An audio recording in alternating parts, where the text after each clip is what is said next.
এই নির্বাচন বাংলাদেশের যে কোনো নির্বাচনের থেকে অনেক কঠিন নির্বাচন হতে যাচ্ছে। প্রিয় সহকর্মীবৃন্দ, আমরা সবসময় একটি কথা বলি, বিএনপির সকল ক্ষমতার উৎস জনগণ। আমাদের কিছু কিছু নেতৃবৃন্দ, কিছু কিছু কর্মী, কিছু কিছু সহকর্মীর মধ্যে একটি চিন্তা ঢুকে গেছে, কিছু কিছু সহকর্মীর মধ্যে ঢুকে গেছে এমন একটা ভাব যে আমরা ক্ষমতায় বোধহয় চলে যাচ্ছি বা চলে গিয়েছি। সহকর্মীবৃন্দ, আপনাদের সকলকে আমি অনুরোধ করব, একই সাথে আপনাদের সকলকে আমি দৃঢ়ভাবে বলবো, আমরা ক্ষমতায় যাইনি। আমরা ক্ষমতায় যাব কিনা আমরা জানি না। তখনই আমরা ক্ষমতায় যেতে পারবো যখন আমরা বাংলাদেশের জনগণের সমর্থন পাবো। উনি বলছেন যে বিএনপি দেশের পরিস্থিতি নিয়ে খুবই চিন্তিত। আচ্ছা, ভয়াবহভাবে উদ্বিগ্ন কেন? উনি বলছেন আপনারা চিন্তা করতে পারেন ধর্মকে কেন্দ্র কইরা কি উন্মাদনা শুরু হয়েছে বাংলাদেশে। আপনি চিন্তা করতে পারেন মুক্ত স্বাধীন মিডিয়ার জন্য, প্রেসের জন্য আমরা এতদিন লড়াই করলাম, তার অফিস পুরাই দিচ্ছে, তাই নাকি মির্জা ভাই? কুটি পুরানো হয়েছে। এই বাংলাদেশ তো দেখতে চাইনি। ইতিহাসের নতুন অধ্যায় খোলার আহ্বান তারেক রহমানের। আসসালামু আলাইকুম ওয়া রাহমাতুল্লাহি ওয়া বারাকাতুহু। দেশ ও দেশের বাহিরে দূর দূরান্ত থেকে যারা এখন এই মুহূর্তে ভিডিওটি দেখছেন তাদেরকে অনুরোধ করব, দয়া করে পুরো ভিডিও সম্পূর্ণ ধৈর্য সহকারে দেখবেন। খুবই গুরুত্বপূর্ণ এবং অত্যন্ত ইম্পর্টেন্ট ভিডিও নিয়ে উপস্থিত হয়েছি আপনাদের মাঝে। সম্মানিত বন্ধুগণ, দর্শক শ্রোতা মণ্ডলী, সম্মানিত বন্ধুগণ, এবারে তারেক রহমান নেতাকর্মীদের উদ্দেশ্যে কড়া ভাষায় বক্তব্য রেখেছে। তারেক রহমান কঠিনভাবে নির্দেশনা দিয়েছে যে আমরা এখনো পর্যন্ত ক্ষমতায় যাইনি, কিন্তু আমাদের বিএনপির কিছু অতি উৎসাহী নেতাকর্মীদের কারণে হয়তো আমরা ক্ষমতায় যেতে পারবো না আগামীতে। প্রিয় দর্শক শ্রোতা মণ্ডলী, এরকমটা হতে থাকলে নির্বাচনেও অংশগ্রহণ করবে না বিএনপি, এমনই স্পষ্ট সাফ বার্তা দিয়েছে তারেক রহমান। তারেক রহমান বলেছে যে হাসিনার পদত্যাগের পরপরই ঠিক আওয়ামী ফ্যাসিবাদের মতনই আমাদের বিএনপির কিছু নেতাকর্মীরা আচরণ শুরু করেছে। এ থেকে বিএনপির প্রতি মানুষের আস্থা ভরসা উঠে যাচ্ছে। এরকমটা যদি চলতে থাকে তাহলে নির্বাচনে যাওয়া আমাদের পক্ষে কোনোভাবেই ভালো হবে না, কিংবা আমরা নির্বাচনে গেলেও নির্বাচনে জয়লাভ করতে পারবো না। জনগণ আমাদের ওপর থেকে আস্থা হারাবে। আমরা ক্ষমতায় যাইনি এখনো পর্যন্ত, কিন্তু অনেক নেতাকর্মী মনে করছে যে বিএনপি ক্ষমতায় চলে গেছে। প্রিয় দর্শক শ্রোতা মণ্ডলী, তারেক রহমানের এই যুগ উপযোগী বক্তব্যকে সকলেই বাহবা দিচ্ছে, সকলেই প্রশংসা করছে তারেক রহমান যে এরকম সব বিষয় নিয়ে তিনি ভাবেন, তিনি নিজ কর্মীদেরকেও ছাড় দিচ্ছেন না। তিনি বর্তমান জেনারেশনের সঙ্গে তাল মিলিয়ে বর্তমান জেনারেশন বা ইয়াং জেনারেশন কি চাই সেটা তিনি বোঝেন, সেগুলা বোঝেন বিধায় তিনি এরকম বক্তব্য রাখছেন। প্রিয় দর্শক শ্রোতা মণ্ডলী, তারেক রহমানের বক্তব্যটা শোনার পরে আসলে আপনি অবাক হবেন। এরকম ইতিপূর্বে কোনো রাজনৈতিক উচ্চ মানের নেতার মুখ থেকে এরকম আমরা বক্তব্য শুনিনি।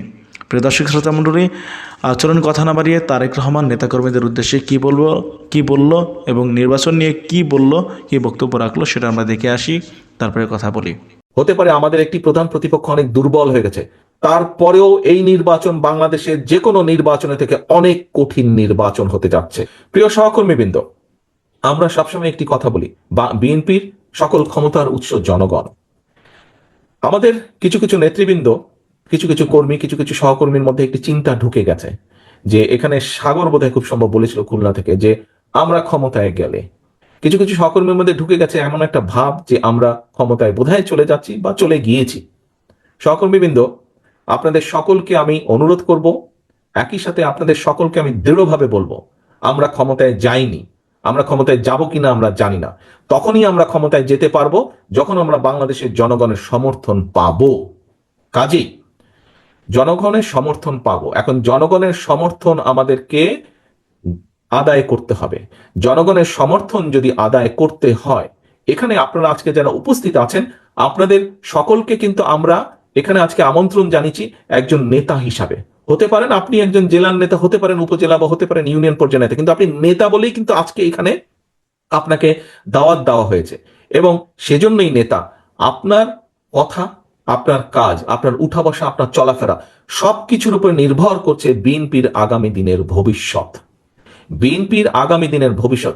আপনি বিএনপিরই হন না কেন, আপনি ছাত্র দলেরই হন না কেন, আপনি যুব দল, স্বেচ্ছাসেবক, কৃষক দল, মহিলা দল, যেই দলের নেতাই হয়ে থাকুন না কেন, আপনাকে মানুষ এক বাক্যে চিনে বিএনপি হিসাবে। কাজেই আমাদের আগামী দিনের আমাদের সকল কিছু এমন হতে হবে যাতে জনগণের সমর্থন আপনার প্রতি থাকে, যাতে জনগণের সমর্থন দলের প্রতি থাকে। নেতৃবৃন্দ, এইটা যদি আপনি চিন্তা করেন, আচ্ছা ঠিক আছে, তারেক রহমান কিভাবে বলবে সেটা তারেক রহমান কিছু একটা বলে টলে সামলে নিবে। আচ্ছা ঠিক আছে, দলের মহাসচিব মির্জা আলমগীর উনি এটা বলে সামলে নিবে, ওনারা দেখবে। এই ছোটখাটো বিষয় এগুলা যদি কেউ কিছু করে, এগুলা কে নজরে দেয়? নো, এটা খুব ভুল ধারণা। দায়িত্ব আমার একার না, দায়িত্ব স্থায়ী কমিটির সদস্য সকলের একার না, দায়িত্ব আমাদের সকলের। এই দলকে রক্ষা করা, এই দলকে সামনে নিয়ে যাওয়ার, রক্ষা করার দায়িত্ব সকলের। আমি কেন্দ্রে আছি, আমি কেন্দ্র থেকে আমার দায়িত্ব পালন করব। আপনি উপজেলা লেভেল, জেলা লেভেল বা ইউনিয়ন লেভেলে আছেন, সেখানে আপনি একজন নেতা হিসাবে আছেন। আপনি যেই মূল দল সহ যেই অঙ্গ সহযোগী সংগঠনে হন না কেন, আপনাকে আপনার দায়িত্ব পালন করতে হবে। আপনারা নিশ্চয়ই শুনেছেন, খেয়াল আছে অনেকেরই, আমি কিছুদিন আগে বলেছি, জনগণের সঙ্গে থাকুন, জনগণকে সঙ্গে রাখুন। সহকর্মীবৃন্দ, আপনারা প্রায় একটি কথা বলে থাকেন, আমার সাথে যখন দেখা হয় তখনও বলেন, আপনারা বলেছেন, আপনারা অতীতেও বলেছেন, বর্তমানেও বলছেন, বিভিন্ন বক্তৃতা বিবৃতিতে আপনারা বলেন যে বাংলাদেশের জনগণের আস্থা বিএনপির উপরে আছে, এই কথাটা আপনারা বলেন। প্রিয় সহকর্মীবৃন্দ, এই আস্থাটা ধরে রাখা কিন্তু অনেক কঠিন ব্যাপার। এই আস্থাটা ধরে রাখা কঠিন ব্যাপার। জনগণের আস্থা আপনাদের উপরে আছে, আমাদের উপরে আছে, বিএনপির উপরে আছে। এটি ধরে রাখার দায়িত্ব আপনার এবং আমার এবং আমাদের সকলের। এটি ধরে রাখার দায়িত্ব কিন্তু জনগণের না। জনগণ আস্থা রাখবে তার উপরেই যে জনগণের সাথে থাকবে। জনগণ আস্থা রাখবে তার উপরেই, জনগণ যখন দেখবে যে আমি তার উপরে আস্থা রাখেছি এই কারণেই, কারণ আমি যেভাবে চাই সে সেভাবে কথা বলছে, আমি যেভাবে চাই সে সেভাবে বিহেভ করছে, সেভাবে চলছে, সেভাবে উঠছে, সেভাবে বসছে। প্রিয় সহকর্মীবৃন্দ, এই কথাগুলো আমি এই কারণে বলছি, আপনারা হয়তো মনে মনে কেউ কেউ ভাবছেন যে তারেক রহমান তো এই কথাগুলো দুদিন আগেও বলেছে, একই কথা বারবার বলে কেন? একই কথা এই জন্য বারে বারে বলছি সহকর্মীবৃন্দ, আগামী দিনে যে নির্বাচনটি আসছে, আগেও বলেছি, আজও আপনাদের সামনে আমি তুলে ধরতে চাই পরিষ্কারভাবে। আপনারা পত্রপত্রিকা দেখছেন, খবরাখবর রাখছেন, আপনারা যদি সকল কিছু বিবেচনা করেন, পরিষ্কার, দিন যত যাচ্ছে পরিষ্কার হয়ে যাচ্ছে। আমি আজকে থেকে প্রায় 3 মাস আগে আমি এই কথাটি বলেছিলাম, দিন যত যাচ্ছে তত পরিষ্কার হচ্ছে সামনের যে নির্বাচন, এটি এত সহজ না। আমার থেকে এখানে অনেক অভিজ্ঞতা সম্পন্ন সহকর্মীবৃন্দ আছেন, অনেক মুরব্বী নেতৃবৃন্দ আছেন। আমি আমার যতটুকু রাজনৈতিক অভিজ্ঞতা গত 30-35 বছরের, এই অভিজ্ঞতার আলোকে আমার কাছে মনে হচ্ছে সামনের যে নির্বাচন আমরা ফেস করতে যাব, হতে পারে আমাদের একটি প্রধান প্রতিপক্ষ অনেক দুর্বল হয়ে গেছে। তারপরেও এই নির্বাচন বাংলাদেশের যে কোনো নির্বাচনের থেকে অনেক কঠিন নির্বাচন হতে যাচ্ছে, অনেক কঠিন নির্বাচন হতে যাচ্ছে। কারণ 20 বছর আগে যখন মানুষ নির্ভয়ে, কম বেশি নির্ভয়ে ভোট দিতে পারতো, আপনি যদি সেই 2001-এর নির্বাচন ধরে থাকেন, সেই সময় থেকে মানুষের চিন্তাধারা পরিবর্তন হয়েছে, মানুষের ধ্যান ধারণার পরিবর্তন হয়েছে, মানুষ এখন অনেক অনেক সচেতন, সেটি সামাজিক মাধ্যম সহ বিভিন্ন কারণেই হোক না কেন। কাজেই সহকর্মীবৃন্দ, কেউ যদি মনে করেন যে আপনার এলাকার কোনো কিছু আপনাকে এফেক্ট করছে না, আরে এটা কেউ জানবে না, এইটি ভুল ধারণা সম্পূর্ণভাবে, মানুষ জেনে যায়। কাজেই আমরা যদি কেউ কোনো বিগত 3-4 মাসে ভুল করেও থাকি, আপনার আশেপাশের নেতাকর্মীরা যদি কেউ ভুল করে থাকে, প্রিয় সহকর্মীবৃন্দ, একজন নেতা হিসাবে আপনার এটি অবশ্যই অবশ্যই দায়িত্ব তাদেরকে সঠিক পথে নিয়ে আসা, তাদেরকে সচেতন করা, তাদেরকে সতর্ক রাখা। আসুন, আমরা যে 31 দফা আজকে আপনাদের সামনে উপস্থাপন করেছি, আপনারা নিজেরা বসে সারাদিন আলোচনা করেছেন, এই 31 দফাকে যদি আমাদের সফল করতে হয়, যে কোনো মূল্যে জনগণের সমর্থনকে আমাদের পক্ষে রাখতে হবে। আমরা প্রায় বলে থাকি যে অমুক একটি দল আছে, তারা তো এই কাজ করে যাচ্ছে। ভাই, কমপ্লেন করেন কেন? ওরা যদি এই কাজ করে যাচ্ছে, ভিতরে ভিতরে এই কাজ করে যাচ্ছে, তো আপনি কেন করতে পারছেন না এই কাজ? আপনাকে আপনার দলের পক্ষে পরিকল্পনা নিতে হবে, আপনাকেও কাজ করতে হবে, কমপ্লেন করা চলবে না। তারা যদি ভিতরে ভিতরে কাজ করে, তারা যদি মহিলাদের ভিতরে কাজ করে, তারা যদি ছাত্রছাত্রীদের ভিতরে কাজ করে, তারা যদি সমাজের বিভিন্ন মানুষের ভিতরে কাজ করে, তাহলে আপনাদেরকে আপনার দলের পক্ষ থেকে পরিকল্পনা নিতে হবে। আপনাকে তো কেউ আটকে রাখছে না। আপনি আপনার এলাকার মধ্যে পরিকল্পনা নেন, কিভাবে জনগণকে আপনার সাথে রাখবেন, কিভাবে জনগণের কাছে আপনার ভালো জিনিসগুলো পৌঁছে দিবেন, কিভাবে জনগণের সামনে আগামী দিনে কি করবেন সেগুলো আপনি তুলে ধরবেন।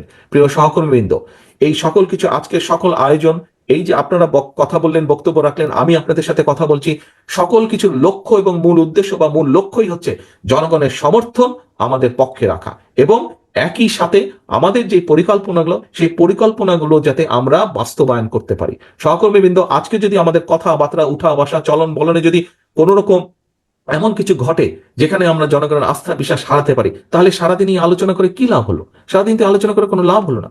এই আলোচনাকে যদি সফল করতে হয়, আমাদেরকে এই 31 দফার সবকিছু যেরকম জনগণের মাঝে নিয়ে যেতে হবে, একই সাথে আমাদেরকে যে জনগণের আমাদের প্রতি যে জনগণের আস্থা, সেটিকে আমাদের যে কোনো মূল্যে ধরে রাখতে হবে, যে কোনো মূল্যে ধরে রাখতে হবে। আসুন, যেহেতু আমরা বলি যে আমরা আমাদের সকল ক্ষমতার উৎস জনগণ, যদি সত্যি আমরা এটা বিশ্বাস করে থাকি, তাহলে আমাদেরকে সেভাবেই আজকে থেকে চলতে হবে। প্রিয় সহকর্মীবৃন্দ, আমি আশা করব যে আজকে আপনারা সারাদিন ব্যাপী যে কষ্ট করেছেন, সারাদিন ব্যাপী যে আলোচনা করেছেন, এটিকে এই ঘরের মধ্যে সীমাবদ্ধ দয়া করে রাখবেন না। এটিকে জনগণের ঘরে ঘরে ঘরে পৌঁছে দিতে হবে। এবং আমি দৃঢ়ভাবে বিশ্বাস করি, বিগত 17 বছর স্বৈরাচারের বিরুদ্ধে আপনারা সংগ্রাম করে যেভাবে টিকেছিলেন, কাজেই তার থেকে অনেক সহজ হবে এই কাজটাকে জনগণের ঘরে পৌঁছে দেওয়ার জন্য। এত কঠিন একটি পথ যদি আপনার পাড়ি দিয়ে আসতে সক্ষম হয়ে থাকেন, তাহলে এই যে আজকে একটু কষ্টের করেই আমরা কিন্তু জনগণের মধ্যে আমাদের এই 31 দফাকে নিয়ে যেতে পারি। এই কাজটি খুব সহজেই আপনারা করতে সক্ষম হবেন সকলকে সাথে নিয়ে। আজকের বিষয় হইতেছে আমাদের মির্জা ফখরুল সাহেব, উনি তো কামান দাগিচ্ছেন। আসেন আমরা উনার কথা আগে শুনি। আমি কয়েকটা দিনে আমরা খুব উদ্বিগ্ন, ভয়াবহ। আপনি চিন্তা করতে পারেন ধর্মকে কেন্দ্র করে কি উন্মাদনা শুরু হয়েছে বাংলাদেশে। আপনি চিন্তা করতে পারেন যে মুক্ত স্বাধীন মিডিয়ার জন্য, প্রেসের জন্য, সময় ভাবার জন্য আমরা এতদিন লড়াই করলাম, তারা অফিস পুড়িয়ে দিচ্ছে।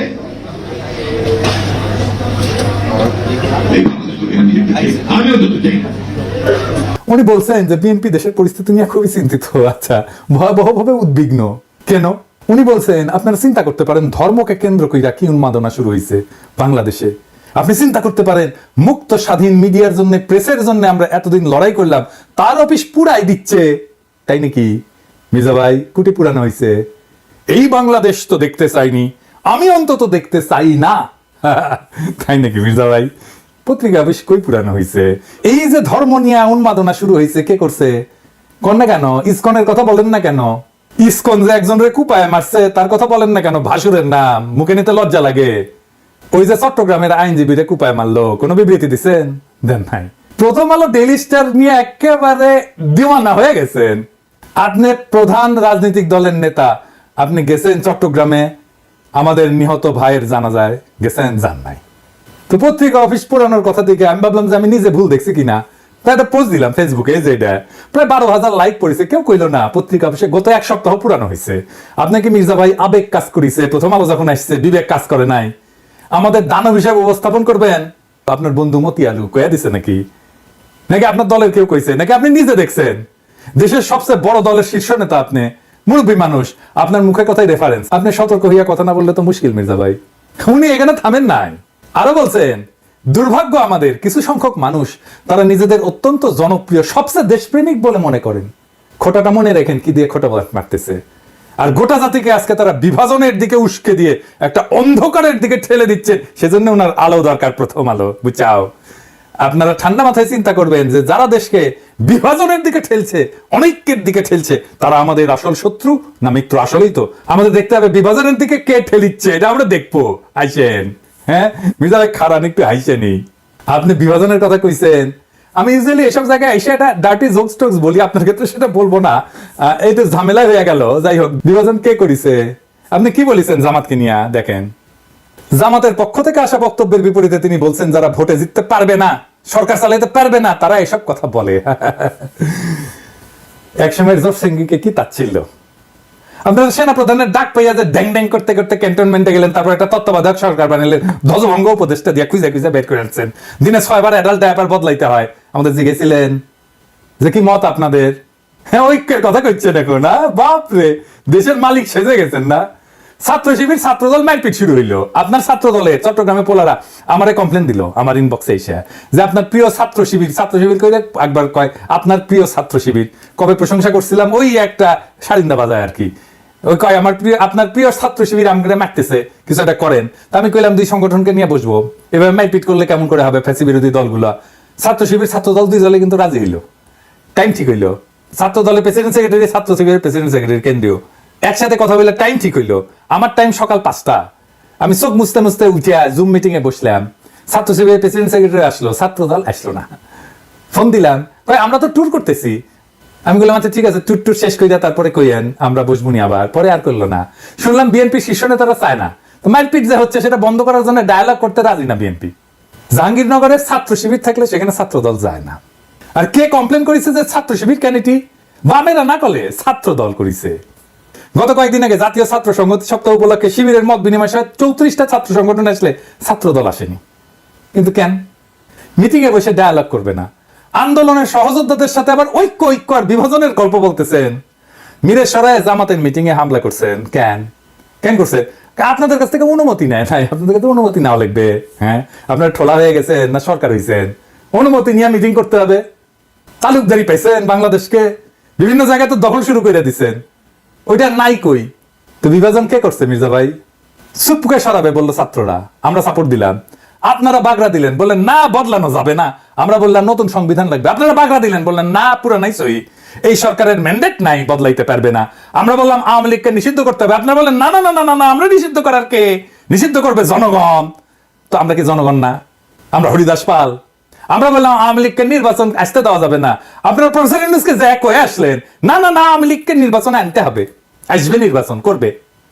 সারা দেশে একটা জাতীয় ঐক্যমত তৈরি হয়েছে ইসকন নিষিদ্ধের বিষয়ে। আপনি যাই বলে আসলেন প্রফেসর ইউনূসকে, আপনারা চান না ইসকন নিষিদ্ধ হোক। আপনি বলতেছেন বিভাজন, অনৈক্য। আপনি শুরু করেন আগে অনৈক্য। আপনি ইন্ডিয়ারে খুশি করার জন্য আপনি আওয়ামী লীগের নির্বাচনে আনতে চান, ইসকনকে নিষিদ্ধ করতে চান না, ইন্ডিয়াকে খুশি করার জন্য। আপনি কি ভাবছেন ইন্ডিয়া আপনাদের প্রচুর প্রেম দিবে? হ্যাঁ, জিয়া রহমানকে কে মারছে? ইন্ডিয়া। বিডিআর আর্মি অফিসারদের কে মারছে? ইন্ডিয়া। আপনাদের এত বছর ক্ষমতার বাইরে রাখছে কে? ইন্ডিয়া। আপনি কি জাতির সাথে মশকরা করতেছেন মির্জা ভাই? আমরা যেটাই বলি সেটাই না, বিভাজন তো আপনি করতেছেন। তার মানে হইতেছে ঐক্য মানে আপনার মত মাইনা নেওয়া, আপনার অনুগামী হওয়া, আপনার দাসত্ব করা, এটা আপনার কাছে ঐক্য। হাসিনা আমাদের বলতো উন্নয়ন বিরোধী, আর আপনারা ক্ষমতায় যাইতে না যাইতে নতুন টার্ম আবিষ্কার করেছেন ঐক্য বিরোধী। বাহ, খুব মসৎকার। ঐক্য মানে কি জি হুজুর করা আপনার সব কথায়? আমরা কি আপনার দলের কর্মী যে থাপ্পড় দিবেন সবার সামনে, আর আমরা বলবো আহা আহা কর্তা আমাকে থাপ্পড় মারিছে, দেখিস আমার কথা আদর করে, বাপের মতো শাসন করে? এটা কমো? আপনি কি আসলে প্রকাশ্যে কাউরে থাপ্পড় মারতে পারেন? না, পারেন না। কোন এথিক্যাল মডার্ন স্ট্যান্ডার্ডে আপনি পারেন না। আপনারা গান্ধী বইলা ট্রল করতো পাবলিকে, জানেন কিনা জানি না। আপনি থাপ্পড় মাইরা সে ট্রল করা বন্ধ করে দিলেন। আপনি দেশের ঐক্যের কথা বাদই দেন, আপনি দলের ভিতরে ঐক্য রাখতে পারছেন? আসেন দেখি। হাসিনা পলানোর পরে আপনার দলের অন্তর্কোন্দলে 19 জন নিহত হয়েছে, আহত হয়েছে 556 জন। আমি গুনছি। এডিটর সাহেব দেখান, একটার পর একটা নিউজ দেখান এডিটর সাহেব কতজন নিহত হয়েছে, যোগ কইরা দেখান। মির্জা ভাই আপনার নিজ দলের লোক তার সহযোদ্ধারে মারছে, প্রত্যেক 5 দিনে একজন মারা গেছে, প্রত্যেক দিন গড়ে 5 জনের বেশি আহত হয়েছে। আপনার নিজ দলের ঐক্য নাই, আপনি দেশের ঐক্য কেমনে কায়েম করবেন? আমাদের অনেকের জন্য দোষ দিতেছেন। আপনার ঐক্য নিয়ে কথা বলার কোনো বিন্দু মাত্র নৈতিক অধিকার আছে? আপনি আওয়ামী লীগকে নির্বাচন করাবেন, সুপ্পুকে রাখবেন, হাসিনার সংবিধান রাখবেন, ইসকনকে রাখবেন, ডেইলি স্টার, প্রথম আলোর মতো ভারতের 1 নম্বর অ্যাসেট বাঁচাইবেন, তার পক্ষ হয়ে আমাদের উপরে ঝাঁপায় পড়বেন, তারপর আবার বলবেন ঐক্য চাই না। তার মানে আমাদের কোনো রাজনীতি থাকবে না, আমাদের আপনার রাজনীতি করতে হবে। শেখ মুজিব যেমন পাহাড়ে যায় বলছিল তোরা সবাই বাঙালি হয়ে যায়, আমাদের কি সবাই বিএনপি বানাবেন আপনি? আমরা তো বিএনপি করবো না। রাশিয়ার যখন পলিটিক্স করতাম, ছাত্র রাজনীতি করতাম, তখন ছাত্র দলের এক নেতা হয়েছিল যে আমরা বিএনপি করি, গল্লিক খাই, গল্লিক। হ্যাঁ, আমরা তো গল্লিক খাওয়া, আর গল্লিক না খাইলে আপনি কইবেন ঐক্য নষ্ট করতেছি। হাসিনার চাইতে কোন ক্ষেত্রে ভালো আপনি? আমাদের দেশপ্রেম নিয়ে খোটা দেন মির্জা ভাই। হ্যাঁ, পিনাকি ভট্টাচার্যের কোনো দেশ নাই, সে রাষ্ট্রহীন, রিফিউজি। সারা দুনিয়া আমার দেশ, আমার আলগা কোনো দেশপ্রেম নাই। আমার মাতৃভূমি, মানুষের প্রতি কর্তব্য আছে, সেই কর্তব্য পালন করি। আপনারা মন্ত্রী হবেন, সরকার বানাবেন, আমরা যে জায়গায় ছিলাম সেখানেই থাকবো। আর আমরা যদি আপনাদের মতো ক্ষমতার কাঙ্গাল হইতাম, তাইলে আপনাদের লাঠি চাটা খায়া হইলেও আপনাদের সাথে এখনো ঘষ্টাঘষ্টি করতাম। আপনারা ক্ষমতার অলিন্দে উঠতে যাইতেছেন, এমন মহেন্দ্রক্ষণে আপনাদের সাথে সম্পর্ক নষ্ট করতাম না। এ বান্দা মানুষের পক্ষে থাকবে, এ বান্দা ক্ষমতার স্টুডেন্ট। আপনারা আপনাদের ঐতিহ্য ধরে রাখছেন। 1975-এর 15 আগস্টের নায়কদের ওন করেন নাই, তাদেরকে ফাঁসিতে যাইতে দিচ্ছেন, ছায়া দেখছেন। দীর্ঘদিনের জোট সঙ্গী ইসলামী দল জামাতের হাত ছেড়ে দিচ্ছেন। 2013-র 5ই মে আপনাদের কথা ছিল না আপনারা মাঠে নামবেন, আলেমরা আপনাদের ভরসায় এসে বেঘরে মারা গেল। কোনোদিন সরি বলছেন? আমাদের পিঠে ছুরি মারবেন, এটা নতুন কি? হ্যাঁ, আমরা কেউই নিজেদের জনপ্রিয় বলে মনে করি না। আমরা জনতার কণ্ঠস্বর, যে কণ্ঠস্বর আপনারা শুনতে চান না সেই কণ্ঠস্বর। জনতার নেতা বানায়। জনপ্রিয়তা জনতার কাছ থেকে আসে। যারা তার কাছাকাছি তারাই জনপ্রিয় হয়, তাদেরকেই পছন্দ করে, তাদেরকেই ভালোবাসে। আপনাদের তো আমাদের দরকার নাই। আমরা তো ক্যানন ফোডার জানেন তো, খরচাযোগ্য মানে জানেন ক্যানন ফোডার এই শব্দটার মানে? এটা একটা সামরিক পরিভাষা। এটা খুব অল্প ট্রেনিং পাওয়া সৈন্যদের ক্ষেত্রে বোঝানোর জন্য ব্যবহার করা হয়, যারা যুদ্ধে শত্রুর কামানের গোলার আঘাতে প্রথম সারিতে মারা যাওয়ার জন্য তাদেরকে পাঠানো হয়, মানে কামানের খাদ্য আর কি। এইটা সাধারণত সেই সৈন্যদের জন্য বলা হয় যারা সংখ্যায় বেশি, কম প্রশিক্ষিত বা কম গুরুত্বপূর্ণ। তাদেরকে কৌশলগতভাবে শত্রু আক্রমণ ঠেকানোর জন্য মূল বাহিনীকে সুরক্ষিত রাখতে ব্যবহার করা হয়। মূল বাহিনীর সামনে ক্যানন ফোডাররা থাকে, এবং আধুনিক সময়ে ক্যানন ফোডার শব্দটার উপকর্তে ব্যবহার করা হয়, যেখানে এমন লোকদেরকে বোঝায় যাদের সহজে খরচাযোগ্য মনে করা হয়, কোনো উচ্চতর লক্ষ্য অর্জনের জন্য তাদেরকে ব্যবহার করা হয়। তাদের জীবন বা মূল্যকে যথেষ্ট গুরুত্ব দেওয়া হয় না। যেমন আপনাদের আন্দোলন সংগ্রামে রক্ত দেওয়ার সময় মাদ্রাসার ছাত্রদের লাগে, গরিব মানুষদের লাগে, গরিব মানুষের পোলাদের লাগে, তারপরে যে ক্ষমতায় বসেন আপনারা এলিটেরা, ওরা ক্যানন ফোডার, আপনার ক্ষমতায় যাওয়ার সিঁড়ি। আপনাদের প্রথম আলো আছে, ডেইলি স্টার আছে, মোদির ভারত আছে, বাইডেনের আমেরিকা আছে। আমরা কোন হরিদাস পাল? আমরা সেই প্রথম সারির সৈনিক।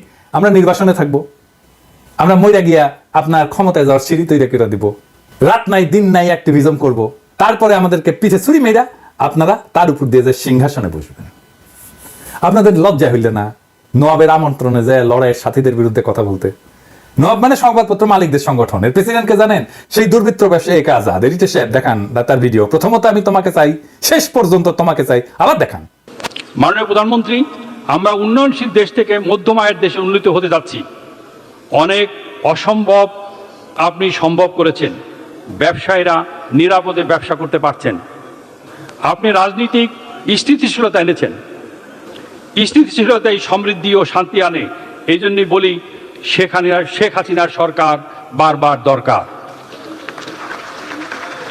তাই শিল্পী কবির সুমনের জনপ্রিয় গানের ভাষায় বলতে চাই, প্রথমত আমি তোমাকে চাই, শেষ পর্যন্ত আমি তোমাকে চাই, ভীষণ অসম্ভবও তোমাকে চাই। জয় বাংলা, জয় বঙ্গবন্ধু। এর আমন্ত্রণে যে এক কথা বলে রাজনৈতিক দলের লোকেরা। নবাবের মিটিং এ তো আপনাদের যা প্রশ্ন করা উচিত ছিল যে ফ্যাসিবাদের সময় অধিকাংশ গণমাধ্যম মালিক খুনি হাসিনা সরকারের পক্ষ নিছে, এই বিষয়ে নবাবের বক্তব্য কি? আপনাদের তো প্রশ্ন করা উচিত ছিল হাসিনার দুঃশাসনে বন্ধ করে দেওয়া পত্র পত্রিকা টেলিভিশন চ্যানেলগুলোর ক্ষেত্রে তখন নবাবের ভূমিকা কি ছিল? আমার দেশ বন্ধ হয় নাই? সংগ্রামের সম্পাদককে তার অফিস থেকে টাইনে নিয়ে আসে মাইরা পুলিশে দেওয়া হয় নাই? কেন তারা এই নিয়ে প্রতিবাদ করে নাই? সেই নীরবতা ফ্যাসিস্ট সরকারকে সমর্থন জানানো না? দিগন্ত টেলিভিশন বন্ধ হয় নাই? বেশিরভাগ গণমাধ্যম মালিক সাংবাদিকতার পেশার সাথে সরাসরি জড়িত না, কিন্তু মালিক বইনে বসছেন। তারা বছরের পর বছর লোকসানের অজুহাত দেখায়, সাংবাদিক এবং সংবাদ কর্মীদের ন্যায্য মজুরি এবং প্রাপ্য সুবিধা থেকে বঞ্চিত করে। তাহলে কোন স্বার্থে তারা কোটি কোটি টাকা লোকসানের পরেও গণমাধ্যমে বিনিয়োগ করতেই থাকেন? দেশের মানুষ এই রহস্যের উত্তর জানতে চায়। প্রথম আলো, ডেইলি স্টার স্বাধীন সাংবাদিকতা করে? আসেন আমরা ঠিক এই নবাবের এই প্রোগ্রামের নিউজটা দেখি, সেটাই পর্যালোচনা করি। এইখানে প্রথম আলো নিউজ করছে, এখানে যারা আমাদের গালাইছে তাদের কোট করছে। দেখেন এই দেখেন কে গালাইছে, নামগুলো দেখান। মনে হচ্ছে সবাই আমাদের গালাইছে যারা গেছিল, তাই না? আচ্ছা দেখেন, এবি পার্টির মুজিবুর রহমান মঞ্জু কি বলছিল এই প্রোগ্রামে, পুরোটাই শুনেন। আমি খোলামেলা ভাবে বলছি, প্রথম আলোর বিরুদ্ধে অভিযোগ কি, ডেইলি স্টারের বিরুদ্ধে অভিযোগ কি? যারা অভিযোগ দিয়েছেন দুই পক্ষকে নিয়ে কি বসা যায় না? কেউ কি বসার উদ্যোগ নিয়েছেন? বসেন, কথা বলেন। যদি সত্যিকার অর্থে আমাদের কোনো ব্যাড রিপোর্টিং এর কারণে কেউ যদি ক্ষতিগ্রস্ত হয়, আমরা কেন তাকে সরি বলবো না? কেন সেটা সমাধান করবো না? আমরা যে জিনিসটা টেবিলে সমাধান করা যায় সেই জিনিসটাকে আমরা মতাদর্শিক দ্বন্দ্ব, ব্যবসায়িক দ্বন্দ্বে রূপান্তরিত করি। মুজিবুর রহমান মঞ্জুর এই কথা আছে এখানে, লিখছে এই কথা? লিখে নাই। এটাই হইতেছে ন্যারেটিভ তৈরি। মুজিবুর রহমান মঞ্জুর কথা সাপ্রেস করছে, ঢাইকা দিছে, তার কণ্ঠস্বরকে ঢাইকা দিছে। নাগরিক কমিটির নাসির গেছিল, সকল ইসলামী দল গেছিল, তারা ভালো বক্তব্য দিছে, আমরা শুনছি কে কি বলছে, তাদের ধন্যবাদ জানাই। কিন্তু প্রথম আলোর মতির দ্বন্দ্ব যারা মালিশ করছে তাদের আমরা ক্ষমা করব না। মির্জা ভাই ওবায়দুল কাসের বলছিল না যে পালাবো না, দরকার হইলে মির্জা ফখরুল সাহেবের বাসায় যে উঠবো, ঠাকুর গায়ে একটা বাসা আছে না? এদিন সাহেব শোনান এটা। পালাবো না, কোথায় পালাবো? পালাবো না, প্রয়োজনে ফখরুল সাহেবের বাসায় গিয়ে উঠবো। কি জায়গা দেবেন? না হলে ঠাকুর গায়ের বাড়ি আছে, ওই বাড়িতে গিয়ে উঠবো। আমার ধারণা ওই কাউয়া কাদের কাউয়া সাউন্ড দেন, মনে হয়েছে কাউয়ার সাউন্ড দেন। আরো জোরে দেন। হয়েছে এই আমার ধারণা ওই কাউয়া মরিছে, মইরা ভূত হইয়া মির্জা ফখরুলের কাঁধে চাপিছে, ওর বাসাত না, ওর কাঁধে চাপিছে। মির্জা ফখরুল আর এক কাউয়া হচ্ছে। ফাইনালি বিএনপি বলি, আপনারা তো ক্ষমতা নেবেন তাই না, ক্ষমতা যাবেন সে আশাত আছেন। আমরা বিজনেসে একটা অ্যানালাইসিস করি, ভুকা বলে, ভুকা, VUCA মানে জানেন না? আচ্ছা, ভুকা হইতেছে এটা মডেল আর কি। সেটা হইতেছে যে কোনো প্রতিষ্ঠান বা যে কোনো কার্যক্রম পরিচালনার ক্ষেত্রটা অস্থিতিশীল এবং সবসময় জটিল পরিবেশের মধ্যে থাকে। ভুকা শব্দটা একটা বিশেষ বৈশিষ্ট্যের প্রতিনিধিত্ব করে আর কি। ভিতে হচ্ছে ভোলাটিলিটি, অস্থিতিশীলতা। ইউতে হইতেছে আনসার্টেনিটি মানে অনিশ্চয়তা, ভবিষ্যতের ঘটনা বা ফলাফল সম্পর্কে অস্পষ্টতা। সিতে হচ্ছে কমপ্লেক্সিটি মানে জটিলতা, আমরা তো জানি। আর এতে হচ্ছে অ্যাম্বিগুইটি। এটা অ্যাম্বিগুইটির বাংলাটা হইতেছে এটা এমন একটা পরিস্থিতি যেখানে যে তথ্য আমরা পাইছি এটা অসম্পূর্ণ এবং বিভ্রান্তিকর, ফলে সঠিক সিদ্ধান্ত নেওয়া কঠিন হয়। তো যে কোনো বিজনেসে ভুকা অ্যানালাইসিসটা করতে হয়, তাছাড়া পরিবর্তনশীল পরিবেশে টিকে থাকা যায় না, দ্রুত এবং কার্যকর সিদ্ধান্ত গ্রহণ করা যায় না। এটা ছাড়া নেতৃত্বের যে দক্ষতা এটা উন্নত করা যায় না। এই ভুকা অ্যানালাইসিসটা ঝুঁকি পরিচালনা এবং সুযোগ সৃষ্টিতে সাহায্য করে। রাজনৈতিক পরিস্থিতি অস্থিতিশীল, আনসার্টেন, কমপ্লেক্স আর অ্যাম্বিগুয়াস। দুনিয়ার কখন কোথায় কি ঘটে যাবে আর আপনার ক্ষমতায় যাওয়ার স্বপ্ন দূরে সরে যাবে। হ্যাঁ, কখন কোন উপদেষ্টার মনে হবে যে এইবার ইসকনের নেতারে গ্রেপ্তার করি, তারপরে এটা মারপিট হবে, তারপরে খুনাখুনি হবে, কেস অন্যরকম হয়ে যাবে। আমি অনেক আগে থেকে বলতেছি প্রফেসর ইউনূসের সরকার ফেল করার রাস্তায় হাঁটতেছে, বলি না? আপনাদের স্বপ্ন কিন্তু স্বপ্নদোষ হয়ে যাইতে পারে, খুব খেয়াল। তবে আপনারা প্রথম আলো নিয়ে যা করছেন, প্রথম আলোর পাশে দাঁড়াইছেন এবং আমাদের পিঠে ছুরি মারছেন, সেই জন্য আপনাদের সাথে কোনো রাজনৈতিক সম্পর্ক সম্ভব না। আমি প্রথম আলো ডেইলি স্টারের সাথে যারা লতকালতকি করে তাদেরকে এলাই বা সহযোদ্ধা মনে করি না, তাই গুড লাক। আমার দর্শকদের বলি, ভয় পাবেন না, দেশের সামনে সংকট আছে, কিন্তু আমরা একসাথে পাহাড়ের মতো অটল দাঁড়ায় থাকবো মাতৃভূমির রক্ষায়। ইতিহাসের নতুন অধ্যায় খোলার আহ্বান তারেক রহমানের। দর্শক, আপনারা জানেন যে এই শিরোনামটা কেন এখানে উল্লেখ করা হয়েছে। প্রথম আলোর একেবারে খুব গুরুত্ব দিয়ে এটি তারা সামনে এনেছে। এর কারণ হলো 21শে আগস্ট গ্রেনেড হামলা মামলায় তারেক রহমান খালাস পেয়েছেন। তিনি সহ অনেকেই খালাস পেয়েছেন, কিন্তু তারেক রহমানের জন্য এটা গুরুত্বপূর্ণ এই কারণে যে তিনি হচ্ছেন বর্তমানে বিএনপির কাণ্ডারি, বিএনপির ভারপ্রাপ্ত চেয়ারম্যান। বেগম খালেদা জিয়ার শারীরিক অসুস্থতা আপনারা জানেন যে তার একটা লম্বা সময় তার চিকিৎসা শুরু হবে ডিসেম্বরের মাঝামাঝি সময়, কিন্তু তার আগে থেকে বা চিকিৎসা শুরু হওয়ার পর থেকে একটা লম্বা সময় যে যাবে, এই সময় পুরো দলকে পরিচালনা করবেন তারেক রহমান। তিনি অতীতেও করেছেন, এখনো করছেন, আগামীতেও করবেন, এটা হচ্ছে বাস্তবতা। তো তার বিরুদ্ধে ছিল 21শে আগস্ট গ্রেনেড হামলা মামলায় একটি খুবই গুরুতর একটি রায়, সাজা, সেটি হচ্ছে যাবজ্জীবন কারাদণ্ড। সেই কারাদণ্ড থেকে তিনি নিষ্কৃতি পেয়েছেন, পুরো মামলার রায়টা বাতিল করেছে হাইকোর্ট।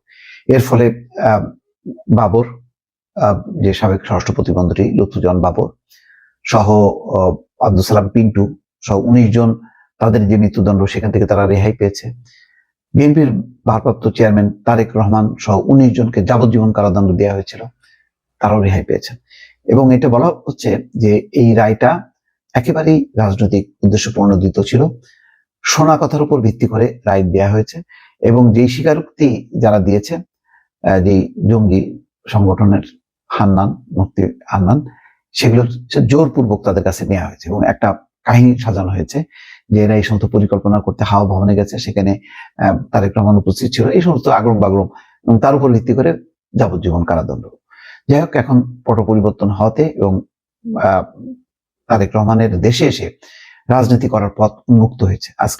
সম্মানিত বন্ধুগণ, দর্শক শ্রোতা মণ্ডলী, আপনারা দেখতে পারলেন। ব্যক্তিগত মতামত অবশ্যই কমেন্ট করবেন, আপনারা কি বলতে চান, আপনাদের অপিনিয়নটা কি, আপনারা কি বলবেন।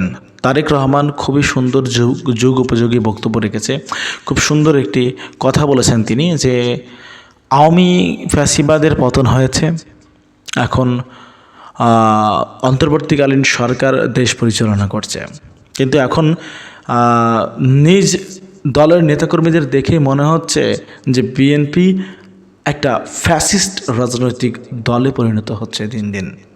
প্রিয় দর্শক শ্রোতা মণ্ডলী, তারেক রহমান এটাও বলেছে এরকম যদি চলতে থাকে তাহলে আমাদের জন্য শুভকর হবে না সামনের দিনগুলো। বিএনপির অনেক নেতাকর্মী মনে করেন যে তারা ক্ষমতায় চলে গেছে, হাসিনার পলায়ন মানেই বিএনপি ক্ষমতায় চলে গেছে, বিএনপি দেশ পরিচালনা করছে। এরকমটা নয়। প্রিয় দর্শক শ্রোতা মণ্ডলী, স্পষ্ট তারেক রহমান বার্তা দিয়েছে, এরকম যদি চলতে থাকে তাহলে আগামীতে নির্বাচনে অংশগ্রহণ করবেন না বিএনপি, এবং একই সাথে যে সমস্ত বিশৃঙ্খলা নেতাকর্মীরা এরকম অতি উৎসাহিত দেখাচ্ছে এবং ফ্যাসিস্ট কর্মকাণ্ডে কিংবা ফ্যাসিস্ট আচরণ যাদের মধ্যে রয়েছে তাদেরকে দল থেকে বহিষ্কার করার আহ্বান জানিয়েছে বিএনপির ভারপ্রাপ্ত চেয়ারপারসন তারেক রহমান। ভালো থাকবেন, সুস্থ থাকবেন, আপনারা আপনাদের মতামত জানাবেন। আল্লাহ হাফেজ।